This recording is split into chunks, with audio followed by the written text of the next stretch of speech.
I looked into Putin's eyes, and I saw a stone-cold killer. When you look in Putin's eyes, what you see is KGB, KGB, KGB. People working to oppose Putin have made the conscious decision to sacrifice their lives. If Vladimir Putin could have me killed and have it done in a way that doesn't come back to him, I'd be dead by now.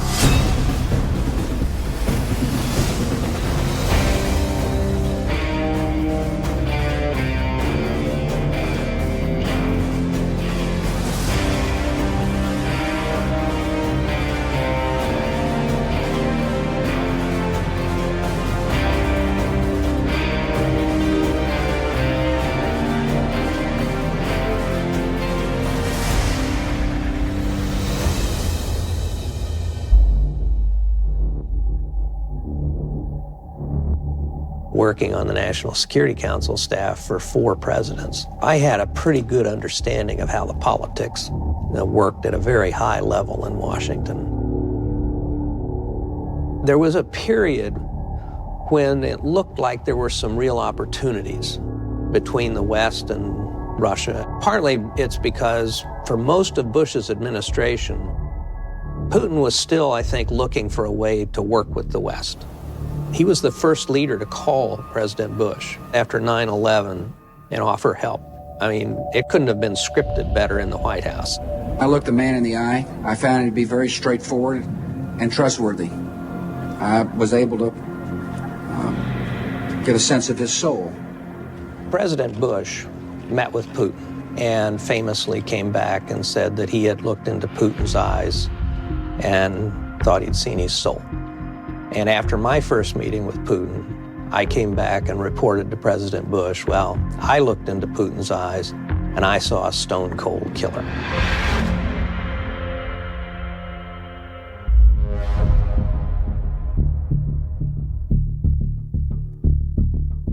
I've traveled the length and breadth of Russia.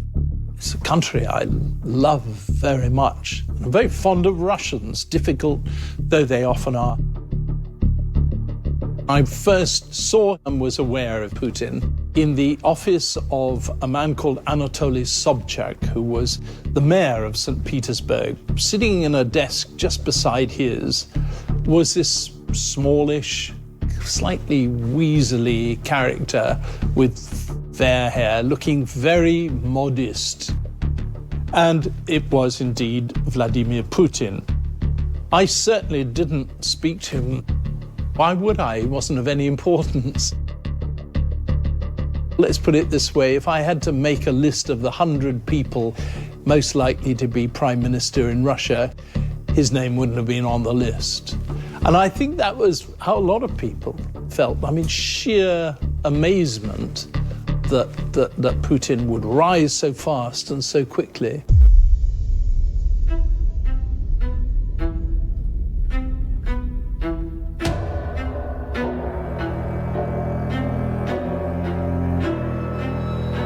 Политический консультант не выбирает, он выслушивает. Моим заказчиком был Кремль. В Кремле Ельцин. И задачей Ельцина было создать идеальную ситуацию ухода.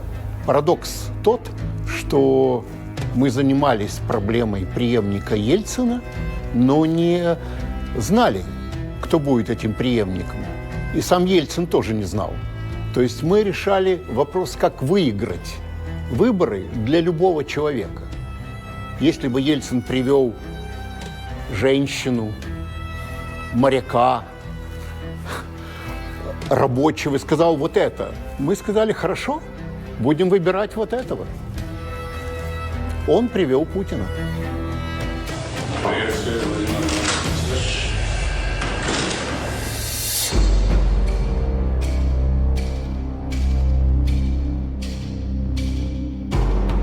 Back in the late 70s, my parents decided to leave the Soviet Union, and I remember asking my mother why they'd made that decision. And my mother said, you know what? We can either sacrifice our lives to fighting this regime, or we can go have a life elsewhere. And we're not ready to sacrifice our lives.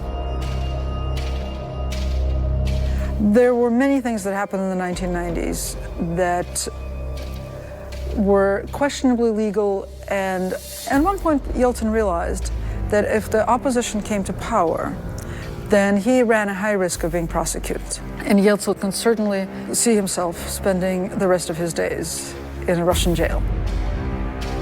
And the simplest way to avoid that would be to anoint somebody successor and make sure that that was somebody who would guarantee Yeltsin personally immunity from prosecution.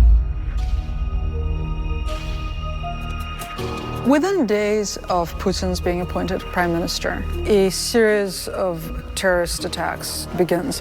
The midnight explosion collapsed 64 apartments, one on top of the other. The living have been rescued. All that remains is the dead. Putin positions himself as commander-in-chief, and Yeltsin lets him. Это вызов уже не государству, это вызов народу. И поэтому ответ должен быть соответствующий. Он должен быть сверхжестким. And his popularity soars. So this guy goes from having no name recognition to not only being known to every person in the country, but being the most popular politician in the country in the space of 2 months. After the first apartment building explosion, I went into my editor's office. She said, some people are saying this is an FSB job. The FSB is the successor agency to the KGB. We laughed because that's such a crazy idea. And then a couple of weird things happened. One was that a politician speaking in the Russian parliament referred to a catastrophic explosion in Volgodonsk. The only thing is that that announcement preceded the actual bomb by 3 days. So in 6 months, I went from laughing at the idea that this could have been an FSB job to thinking that that was the most likely explanation, that this was somebody's plan for taking Putin from no name recognition to being the most popular politician in the country. Knowing the magnitude of Putin's ruthlessness, it would not surprise me in the least if the Russian intelligence services were behind that bombing.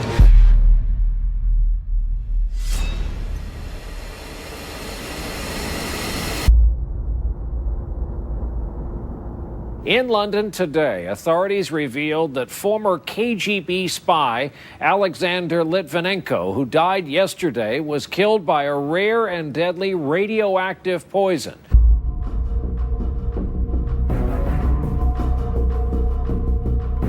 Sasha used to work for the FSB against organized crime, but then Sasha realized something wrong, particularly in corruption, what started to be very big in FSB.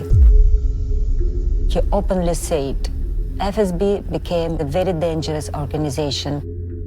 He was in charge of the internal investigation unit looking into corruption within the Russian intelligence service. He found a lot. He made a great deal of enemies. I have concluded that the FSB operation to kill Mr. Litvinenko was probably approved by Mr. Patrushev, then head of the FSB, and also by President Putin. Everything started at midnight. He started to feel very, very sick.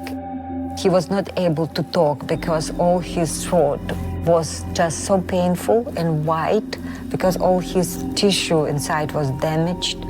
And then I just tried to calm him down, saying, Sasha, it would be fine. And I realized all his hair and my gloves. It was the last 2 days of Sasha's life.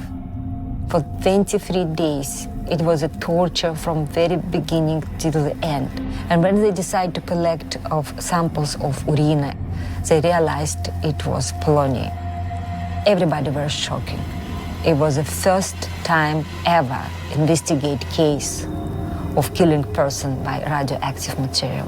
Litvinenko left behind a deathbed statement, leaving no doubt who he thought had killed him. You may succeed in silencing one man, but the howl of protest from around the world will reverberate, Mr. Putin, in your ears for the rest of your life. It's very important for people to understand how he loved life. He was full of life. He tried to help people. But Sasha was a normal person and never expecting maybe to be a hero. I want all world will understand Russia, it is not Putin, and Putin is not Russia.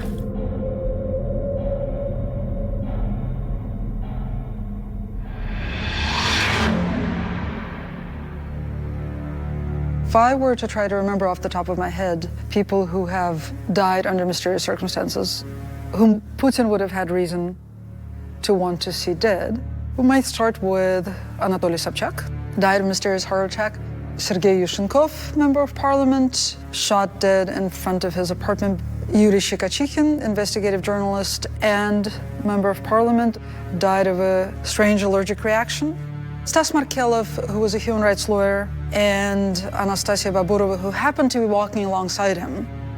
Natalia Istimirova, Chechen human rights activist, abducted and found dead. Anna Politkovskaya, investigative journalist, survived one assassination attempt by poisoning, was shot dead in her apartment building. There have been times when I've had, I think my record was 400 death threats in a week. So I'd be stupid if I never thought about risks to my life.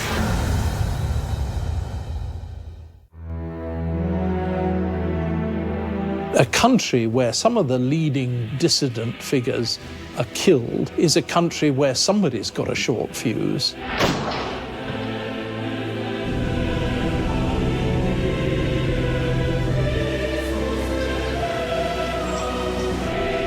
Most people think that Putin is a kind of mujik figure. Mujik is a kind of village, tough guy, not one of these smoothies that would go off to Paris or London, but a real proper Russian. That's what Russian people, by and large, want their leader to be. They want people that don't do any apologizing. They want a tough guy who's perfectly prepared to punch you in the face when he meets you.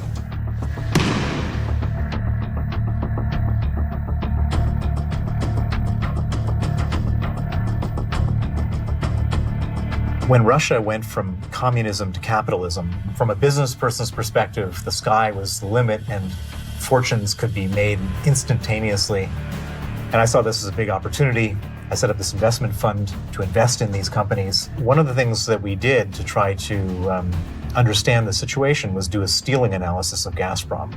We were able to determine that the management of Gazprom between 1996 and 1999 had stolen oil and gas reserves equal to the size of Kuwait. Once I shared this information, it created a whole political firestorm inside of Russia. Everything was going great as an investor until October of 2003, when Putin arrested the richest man in Russia, put him on trial, and allowed the television cameras to film the richest man in Russia sitting in a cage. And one by one, the oligarchs went back to Russia, and they sat down with Putin and said, "Vladimir, what do we have to do to not sit in the cage?" And from that moment on, the oligarchs were no longer Putin's enemies, they were his business partners. And from that moment on, my alignment of interests with Putin ended, and he turned against me. Putin has, I think, a very Manichaean view of the people that he deals with. Basically, you're for me or you're against me. So you have some oligarchs that have spent a lot of time in Siberia, others who have had to flee to the West, a couple who have been killed. On the other hand, the oligarchs that have done what Putin said, they're 15 years or so ago, have remained billionaires and remain influential and powerful and very rich. So, I mean, Putin has kept his word to them. I think Putin's attitude toward most of the people around him is, "What have you done for me lately?" November 13th, 2005, I was flying back to Russia, and I was stopped at Sheremetyevo 2 in the VIP lounge, roughly taken down to the detention center of the airport. I was locked up for 15 hours, deported back to London, and subsequently declared a threat to national security. My offices were raided. They seized all of our corporate documents, and then those documents were used to perpetrate a massive $230 million tax rebate fraud, basically stealing the taxes that we had paid from the Russian government. So we went out and hired the smartest lawyer we could find, a young Russian man named Sergei Magnitsky. Sergei exposed that crime, and roughly a month after he testified against them, the same officials we exposed came to his home, arrested him, put him into pretrial detention, where he was then tortured to get him to withdraw his testimony. They put him in an isolation cell, they chained him to bed, and 8 riot guards with rubber batons beat him until he died. I want to recognize Sergei Magnitsky, whose remarkable life and tragic death is the reason, the catalyst that brought us here today. Putin and his cronies steal money in Russia, they travel to the West. They keep their money in the West. They send their kids to school in the West. So I came up with an idea, which is to take away their ability to travel to the West and to spend their money in the West. And this became known as the Magnitsky Act in America. Putin said this was the single largest foreign policy priority to stop the Magnitsky Act. It hit the Achilles heel of the Putin regime. We are sending a signal to Vladimir Putin and to the Russian kleptocracy that these kinds of abuses of human rights will not be tolerated. In retaliation, Putin held a trial in 2013 in which he put Sergei Magnitsky, who his officials had killed in prison, put him on trial, dead. They put me on trial in absentia as his co-defendant. There were 2 empty seats in a cage in a major Russian courtroom. There was a judge, there was prosecution lawyers, there was appointed defense lawyers, there was bailiffs, there was court reporters, there was a gallery, there was journalists. And they found us both guilty. This was the first time in the history of Russia they'd ever put a dead man on trial. They couldn't do anything more to Sergei after they found him guilty, but they sentenced me to 9 years in absentia in a Russian prison. If Vladimir Putin could have me killed and have it done in a way that doesn't come back to him, I'd be dead by now.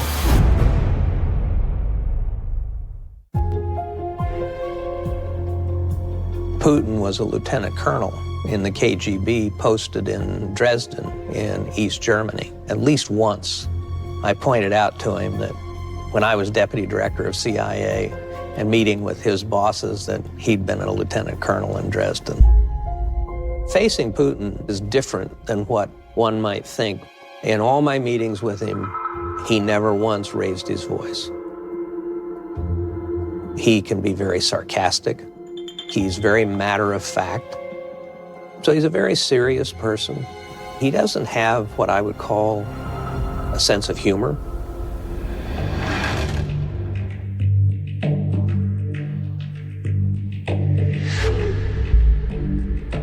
When you're head of the CIA and head of intelligence, you get some insight into what someone who's been involved with intelligence is all about.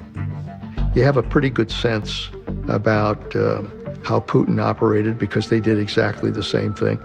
Engaged in intelligence operations, engaged in spying, engaged in trying to undermine our country in whatever way they could.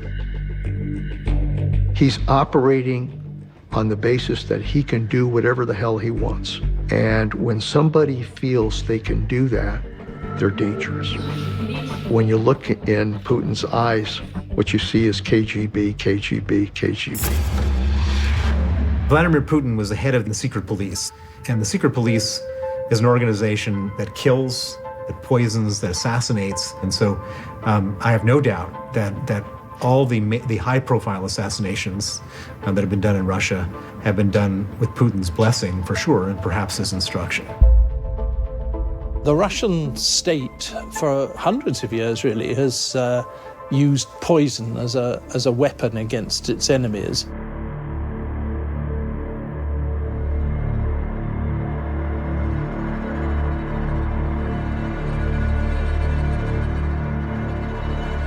Я не ставлю мету зробити політику проти Росії.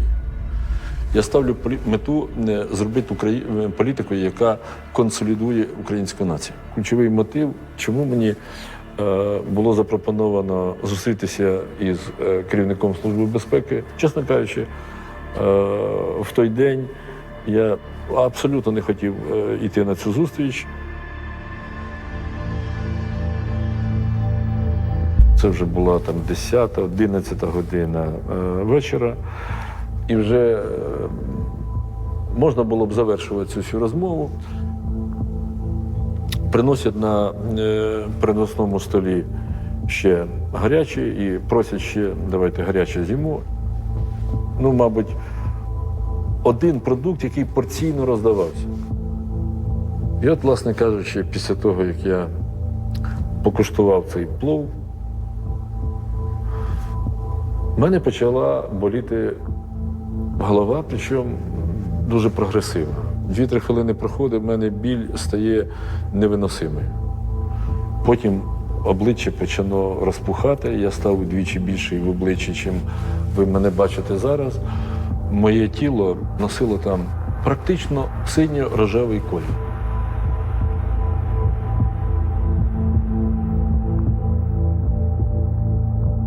Всі люди, які були причетні до подачі порційних продуктів, на другий день покинули Україну і поїхали в Москву. І до сьогоднішнього дня слідство не мало змоги допитати тих людей.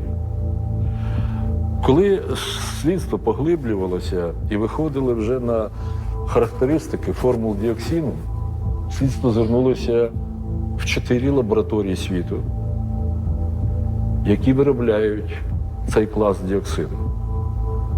Єдина лабораторія, яка до сьогоднішнього дня не дала відповідь, це російська. Я персонально звертався до президента Путіна, щоб усі ті проблеми, які виникають у цього слідства і які залежать від російської сторони, були розв'язані. Я до сьогоднішнього дня не отримав відповіді. Wir haben unsere Untersuchungen in den letzten 24 Stunden größtenteils abgeschlossen, dass bei Herrn Dr. Juschenko eine Vergiftung mit Dioxin vorliegt.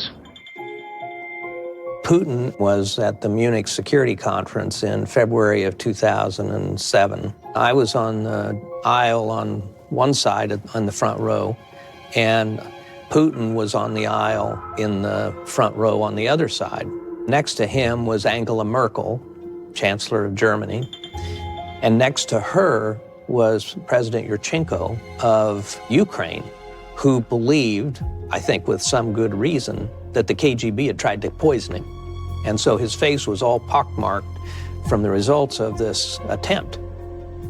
So when Merkel gets up to welcome everybody to give the keynote, for all practical purposes, Putin and Yushchenko are sitting next to each other. And the look that Yushchenko gave Putin was one of unmitigated hatred. I mean, it was amazing.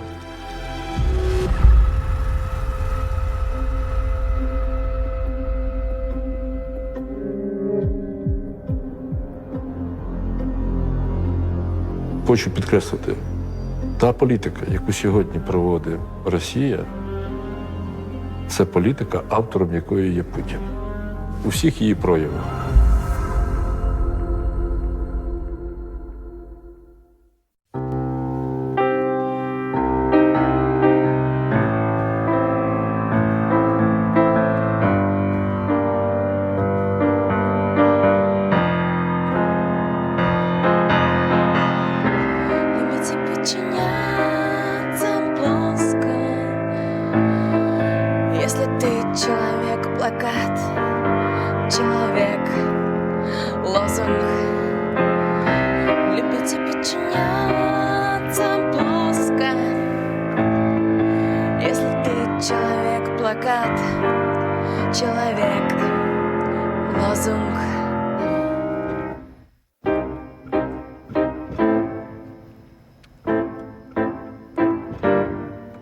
At this point, people who are working to oppose Putin at home are people who have made the conscious decision to sacrifice their lives to fighting this regime. They're absolute and total heroes.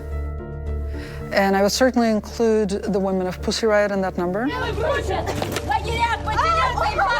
They were the first people jailed by Putin for peaceful protest, which at this point is impossible to imagine. That was just 4 years ago. Now it's like old hat. It was a mixture between hard rock music gig and prayer vigil to the Virgin Mary, who they implored to remove Vladimir Putin from office. Several days later, alleged participants in this punk prayer protest were detained. The young women now face 7 years in jail for hooliganism. They didn't mention actually on Russian TV news that we came to the church to protest against Putin. They told the Russian people that we came to church to destroy religion, which wasn't the case at all. I'd like to talk about the trial and jailing of Pussy Riot. Could you please translate the name of the band into Russian? Pussy Riot, the punk band. I don't know what you call them in Russian, sir. Maybe you could tell me. The attacks had a devastating effect on all our traditional religions. And so in general, I think the state has to protect the feelings of believers. I will not comment on whether the verdict is well-grounded and the sentence proportionate to the offense. В этой стране все такого рода решения принимает только один человек, Путин, больше никто. Поэтому, конечно, будет принимать решение сам лично Владимир Путин. I was in correspondence with them actively and visited one of them while they were in jail. This is the Gulag as it was when Solzhenitsyn wrote about it. I saw what a nightmare it was. It is slave labor, it is sleep deprivation, it is starvation, it is torture, it is just physical and emotional humiliation 24/7. It is very difficult to remain unbroken. They remained unbroken, although I saw how close Nadia came to being broken. Russian female prisons is much more severe than male prisons. We have just one source of power in female prison, and it comes from prison boss. We call him master, and he's really master of your life. We had to work for 16 hours per day. They don't allow you to go to toilet, to go to have a snack, or to go to smoke. We have a problem with medicine, we have problems with food, we have problem with unofficial punishments. It was officially prohibited for people to talk with me because I could spread my political viruses. But anyway, some of them passed me notes, some of them secretly spoke with me. I was like, I have to do something with that. So I started a hunger strike. I wrote an open letter. It was published in the main independent Russian media source. Because I started hunger strike, I had official right to be isolated. So when I'm isolated, just me would face all troubles and not people around me. Because of hunger strike, I started to have blisters on my skin, all around my body and behind my hairs, like between my hairs, and it was painful. And it was kind of scary because I never know, like, will I have scars after that? And obviously, all prison bosses and doctors are running around me like, you will die tomorrow. You have to finish your hunger strike.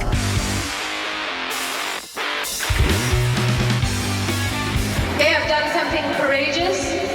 I think they have paid the price for this act, and I pray for their freedom. And I know that everyone in this auditorium, if you're here as my fan, feels they deserve the right to be free. We expected to be in prison like around 3 years. So when we got 2 years, it wasn't so bad, relatively. And probably we had this 2 years because of all this media attention. Like, a lot of people were helping us, and we are really thankful to them. Ultimate boss is Vladimir Putin. I'm sure that he knows about a situation which is going on in Russian prisons, and moreover, it's super comfortable for him because people should be afraid. It's formula which work for every dictator and for Putin too.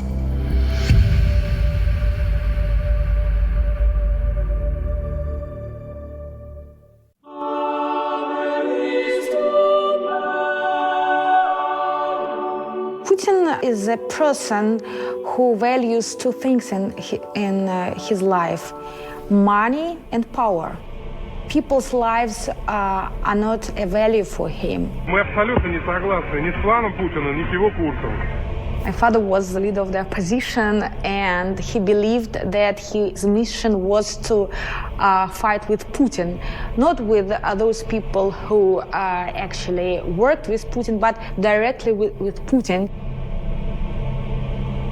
Facing is confronting, and my father faced Putin because he wanted our country to be based not on the word of Putin. His favorite words were Russia without Putin. Мы должны сказать, хватит маразму. Мы должны сказать, Россия и Украина без Путина. Россия и Украина без Путина. My father experienced increasing pressure. He was kept in custody 2 times for taking part in protests, and this protest was approved by the city council. They launched lots of slandering campaigns against my father. Мне кажется, что те, кто говорят о какой-то диктатуре, сами о ней мечтали. И в современной России эта их мечта уже недостижима. Поезд ушел. He was attacked in the streets by some pro-Kremlin youth movements. His cell phone was overheard, and once his private conversations were published. My father was depicted as a national traitor. It was a big stress for him because he thought of himself, and it was very true, that he was a very pro-Russian politician.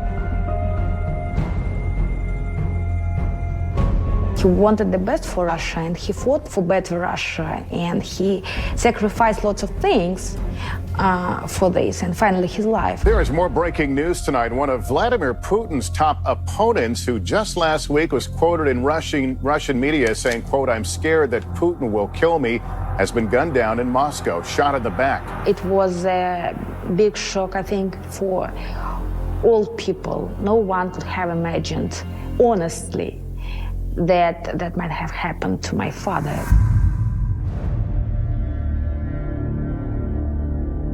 The only way that anyone could have conducted an assassination in front of the Kremlin against the most beloved Russian opposition politician would be with the formal blessing and instructions from Vladimir Putin.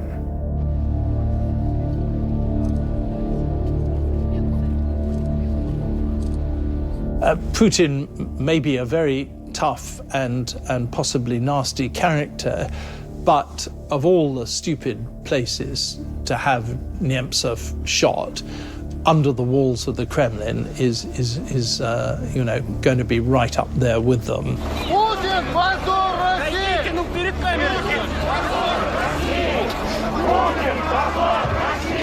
Но с момента убийства Немцова у нас ситуация изменилась. И изменилось, конечно, отношение к Путину тоже. Крайне маловероятно, чтобы он сам отдал этот приказ. Но он устроил систему так, что это теперь может происходить и без него. Немцова убили прямо, можно сказать, под окнами Путина. Очень сильный удар по авторитету Путина и по его способности контролировать. То, что Путин был потрясен, для меня ясно из того, что он просто исчез на несколько дней, он не появлялся. Как-то увидел, что он не контролирует свой задний двор.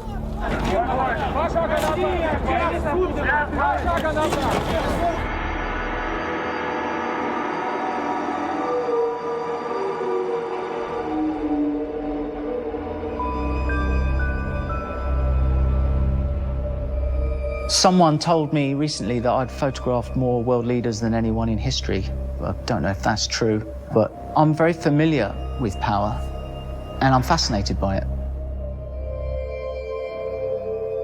Nothing is like Putin. Nothing. It's different. It's not trying too hard. It just is. And it has this quiet, calm chill that leaves you really humble. I got the call about 4 weeks before the shoot was to happen, and it was for Time magazine, and they were preparing Person of the Year. They flew me to Moscow. I wasn't sure when it's going to be, so I was put in this hotel and just told to wait. And it went on and on and on forever, and it got more and more painful. And then one day I got the call, tomorrow morning you'll be picked up by a black Kremlin BMW. We drove through the streets of Moscow, approaching this imposing building of the Kremlin. And then we went past the Kremlin into a dark, bleak, Gothic forest. And I thought I was going to get whacked. I'm in the middle of nowhere. No one knows where I am. It felt like intimidation.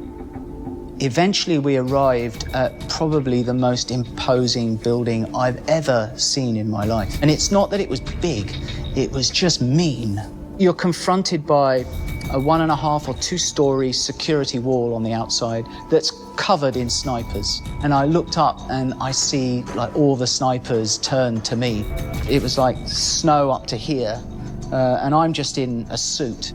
And at gunpoint, out in the trunk of the car, I had to open all my equipment. And I remember this guy was using the barrel of his gun to point to every lens, and he said, open, open, open.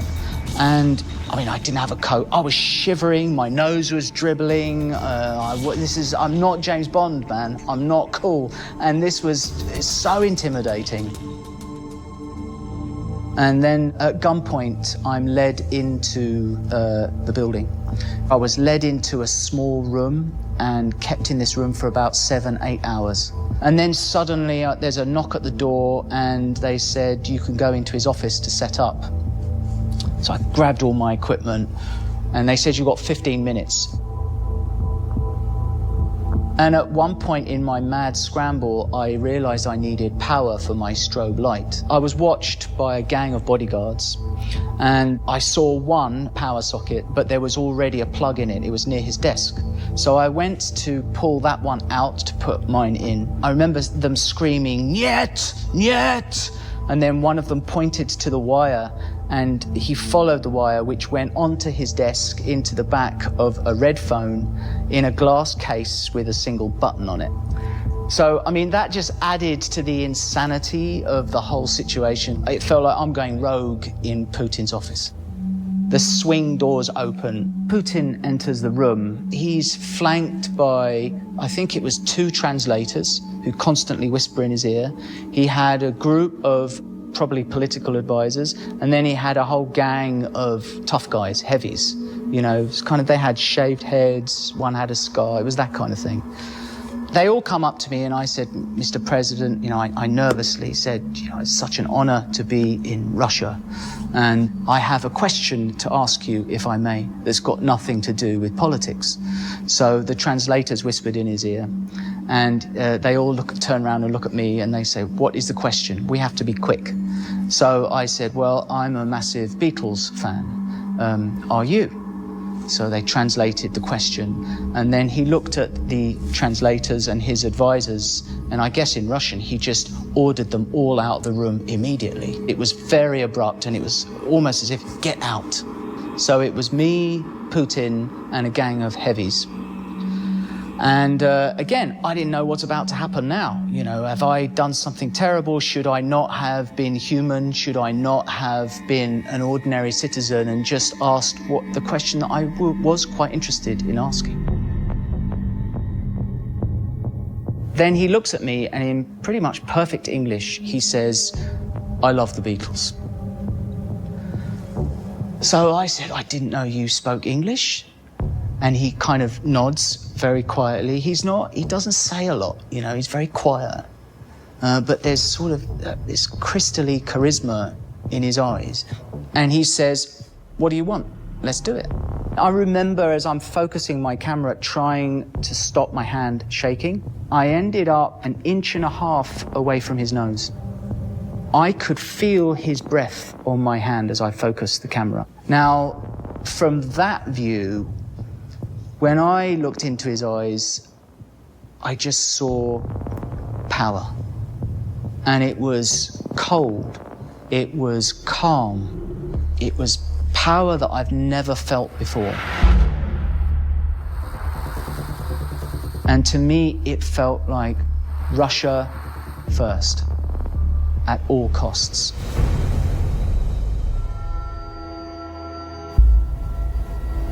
Putin technically can remain president of Russia until 2024. I think he will bend every effort to remain president of Russia for the rest of his life. He will somehow change the constitution that allows him to continue to be reelected, very much like elections took place in the Soviet Union, where the outcome was a foregone conclusion. He came to rule a great country at a very painful moment in its development. It had not recovered from totalitarianism, it had not recovered from communist rule, it had not reckoned with its memory. He destroyed the culture by returning it to a totalitarian state. And I don't know whether Russia will ever recover from this period. He moves quickly. He sees an opening. He decides to move into that opening. He believes that by asserting power, that he can control ultimately what happens, but he isn't thinking about where this is all headed. I think he's engaged in a mission that is not going to have a good outcome.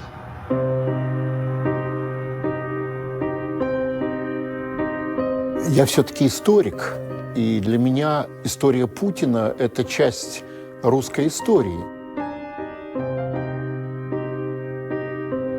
И русская история состоит из множества поражений. Почти никого нельзя назвать, кто бы не потерпел поражение. Победителей у нас почти нет. Поэтому я понимаю Путина. Это такая печальная русская история.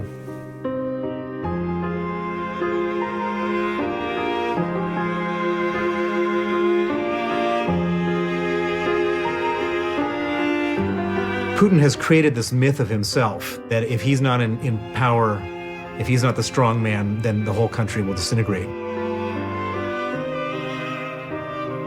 The Russian people deserve better than that, and Russia deserves better than that.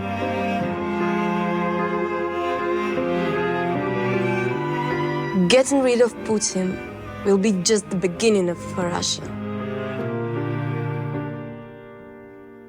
He became president because he was able to promise Boris Yeltsin that he would protect the Yeltsin family and all the money the Yeltsin family stole. And he's kept his word. There is nobody in Russia today who can make that promise realistically to Vladimir Putin. My personal belief is he will leave that office feet first.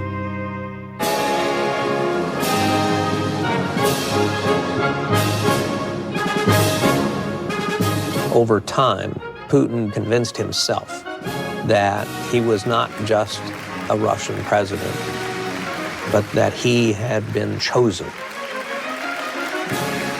that this was a God-given mission that he had to restore Russia to greatness.